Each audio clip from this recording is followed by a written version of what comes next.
అవసరం ఉన్నది. ఇంకేమున్నాయా కొత్తగా?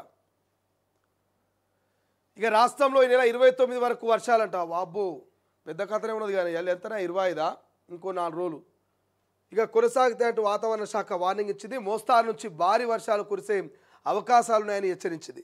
ఈ క్రమంలో ఆయా జిల్లాలకు వాతావరణ శాఖ ఎల్లో అలర్ట్ను జారీ చేసింది.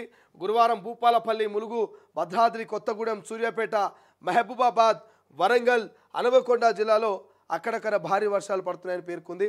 శుక్రవారం ఆదిలాబాద్, ఆసిఫాబాద్, మంచిర్యాల, నిర్మల్, నిజామాబాద్, భూపాలపల్లి, ములుగు, కొత్తగూడెం, ఖమ్మం, వరంగల్, హనుమకొండ, జనగాం, మెదక్, కామారెడ్డి జిల్లాలో ఉరుములు మెరుపులు, ఈదురుగాలతో కూడిన భారీ వర్షాలు కురిసే అవకాశం ఉన్నాయి. ఇక ఆదివారం ఆదిలాబాద్, ఆసిఫాబాద్, మంచిర్యాల, నిర్మల్, నిజామాబాద్, జగిత్యాల, రాజన్న సిరిసిల్ల, కరీంనగర్, పెద్దపల్లి, భూపాలపల్లి, ములుగు, కొత్తగూడెం, ఖమ్మం, వికారాబాద్, సంగారెడ్డి, మెదక్, కామారెడ్డి జిల్లాలను భారీ వర్షాలు పడే సూచనలు. ఇంకేం మిగిలినాయి? ఇంకేం మిగిలినాయి? అన్ని జిల్లాలు అయిపోయినాయి. ఉన్నటువంటి 31 జిల్లాలు అయిపోయినాయి. ఇంకేమున్నాయి? అన్ని జిల్లాలు కవర్ అయిపోయినాయి ఆల్మోస్ట్. చూడు కినికెల మీద అన్ని జిల్లాలు అంటే ఆల్మోస్ట్ తెలంగాణ మొత్తం కూడా మరి 5 రోజుల పాటు దంచుడట. పలు జిల్లాలో భారీ వర్షాలకు ఎల్లో అలర్ట్ జారీ. ఇప్పటికే స్టేట్ మొత్తం కుండపోత. ప్రజలు అప్రమత్తంగా ఉండాలంటూ వాతావరణ శాఖ వార్నింగ్. వానలో రెస్క్యూపై ఫోకస్. అధికారులు స్పాట్లోనే ఉండాలి.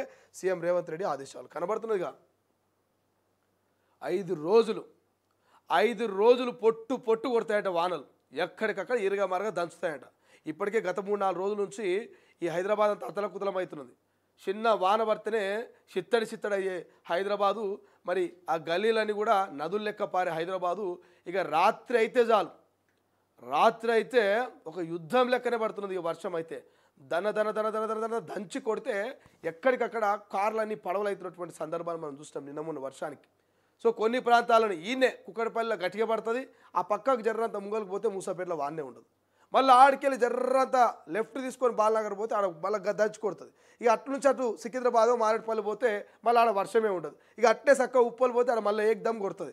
ఆ నుంచి ఆరంగర్ పోతే ఆడ అస్సలే ఉండదు. అంటే ఇక్కడ పడ్డ వాన అక్కడ పడతలేదు, అక్కడ పడ్డ వాన ఇంకొకడ పడతలేదు.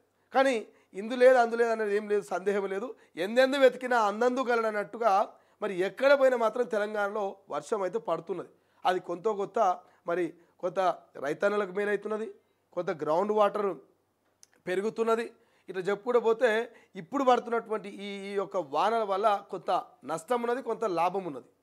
సో 2 రకాలుగా ఉన్నది. బట్ ఏదేమైనా సో ప్రధానంగా రైతన్నలకు చెప్తున్నాం, మీరు పొలాలకు పోతూ ఉంటారు, మీరు అక్కడ కలుపు తీయనికనో లేకపోతే యూరియా వేయడానికనో మందు కొట్టడానికనో మరి నీళ్లు పొలాలకు నీళ్లు పారుతున్నటువంటి నీళ్లను తెంపడానికో ఇంకో ఏదో ప్రయత్నానికి అయితే మీరు పొలాల కాడికి పోతూ ఉంటారు. సో దయచేసి రైతన్నలారా మీ యొక్క మోటార్ దగ్గరికి పోయినప్పుడు ఆ సాటర్ని టచ్ చేసే ప్రయత్నం చేయకండి. కొంత వర్షాల ప్రభావంతో తడిసినటువంటి ఆ సాటర్లు షాక్ కొట్టే అవకాశం ఉంటుంది. అక్కడ ఉన్నటువంటి ఎలక్ట్రికల్ పోలు స్తంభాలు షాక్ కొట్టేటువంటి అవకాశం ఉంటుంది. కాబట్టి సో వాగులు వంకలు పొర్లుతూ ఉంటాయి, జాగ్రత్తగా దాటే ప్రయత్నం చేయండి. ఈ ఉరుములు మెరుపులతోటి మరి రైతన్నల ప్రాణాలు ఎక్కువగా పోతుంటాయి. ఎందుకంటే వాళ్ళంతా పొలాల్లో పనిచేస్తుంటే పడే ఉరుములు, మెరిసే మెరుపులు కావచ్చు, పడేటువంటి పిడుగులు కావచ్చు, అక్కడటువంటి చెట్ల మీదనో ఎడ్ల మీదనో రైతన్నల పొలాలను పడి ఎన్నో ప్రాణాలు పోయినాయి. కాబట్టి సో దయచేసి ఇన్ టైంలో ఇంటికి చేరుకోండి. వర్షం ఎక్కువగా పడినా, మెరుపులు మెరిసినా, ఉరుములు ఉరిమినా మీరు కొంత సేఫ్ ప్లేస్కి వెళ్ళేటువంటి ప్రయత్నం చేయండి. ఇక నగరవాసులు కూడా దయచేసి మీరు చూస్తున్న నిన్న మొన్న మన హైదరాబాద్ లాంటి, వరంగల్ లాంటి మరి కొన్ని మహానగరాలలో జర్రంత వాన పడితేనే మొత్తం పొంగి పొరుతుంది. అట్లాంటిది ఇక ఎడతెరపు లేకుండా కురుస్తున్నటువంటి వర్షాలకు ఎక్కడెక్కడ ఖాళీలన్నీ ప్రధానంగా ఈ లోతట్టు ప్రాంతాలు ఉంటాయి కొన్ని హైదరాబాద్లో. అంటే ఏ వాన పడ్డా లోతట్టు ప్రాంతాలకు నీళ్ళు పోతాయి. అంటే మీకు ఎగ్జాంపుల్ చెప్తున్నా. ఫర్ ఎగ్జాంపుల్ ఇట్లా ఫ్లాట్గా ఉండాలంటే ఇట్లా ఈక్వల్గా ఉండాల్సినటువంటి ప్రాంతాలు కొన్ని ఇట్లా ఫ్లాట్గా ఉండి డౌన్లో ఎవరైతే ఇల్లు కట్టుకుంటారో ఈ పడ్డ నీళ్ళన్నీ పోయి వాళ్ళ ఇళ్ళకే పోతాయి.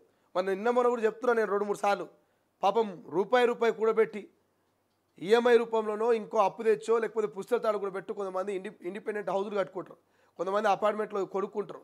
ఇట్లాంటి వాళ్ళు ఈ లోతట్టు ప్రాంతాల్లో ఉండటంతో వాళ్ళ ఇళ్ళకి నీళ్ళు పోయి ఖరీదైన సోఫాలు, వాళ్ళ టీవీలు, వాళ్ళ ఫ్రిడ్జులు, వాళ్ళ నిత్యావసర సరుకులు, వాళ్ళ డాక్యుమెంట్స్ ఏమైనా 5దో 10దో ఉంటే డబ్బులు ఇవన్నీ కూడా తడిసి వాళ్ళు రోడ్డు మీద పడ్డ సందర్భాలు ఉన్నాయి కాబట్టి అటువంటి వాళ్ళు సురక్షిత ప్రాంతాలకు పోండి. అటువంటి వాళ్ళు కొంత జాగ్రత్తగా ఉండాలంటే మేము రిక్వెస్ట్ చేస్తున్నాం. ఇంకొక 5 రోజులు 29 దాకా దంచుడే దంచుడంట. సో మీ ప్రాంతంలో కూడా వర్షం పడితే కామెంట్ చేయండి. మనం ఒక పోల్ కూడా పెట్టినాం. ఆ పోల్లో ఒకసారి నేను చూపించే ప్రయత్నం చేస్తా. ఇక చాలా వార్తలు ఉన్నాయి, చాలా అంశాలు ఉన్నాయి, దాన్నిటి గురించి మనం డిస్కస్ చేద్దాం. సో పోల్ కూడా పెట్టినాం. మేము ఏమని పెట్టినాం, మీ ప్రాంతంలో వర్షం పడుతుందా లేదని నిన్న పెట్టినాం, ఇవాళ పెట్టినాం. సో చాలామంది పడుతుందని చెప్పేసి 254 మంది కామెంట్ చేసిరా. 254 మంది మా దిక్కు పొట్టు వాన పడుతుందని చెప్పి 254 కామెంట్ ఓట్ చేస్తే అందులో 74% మంది, అంటే 100 మందికి 74% మంది ప్రతి ఒక్కరు మా దగ్గర వర్షం పడుతుందని, ఒక 26% వర్షం పడట్లేదని చెప్పేసి మనకు పోల్లో పార్టిసిపేట్ చేసి 26 నేను ఇంతకుముందు చెప్పినా కదా, ఓ ప్రాంతంలో వర్షం ఉంటే ఇంకో ప్రాంతంలో ఉండదు. సో అటువంటి పరిస్థితి.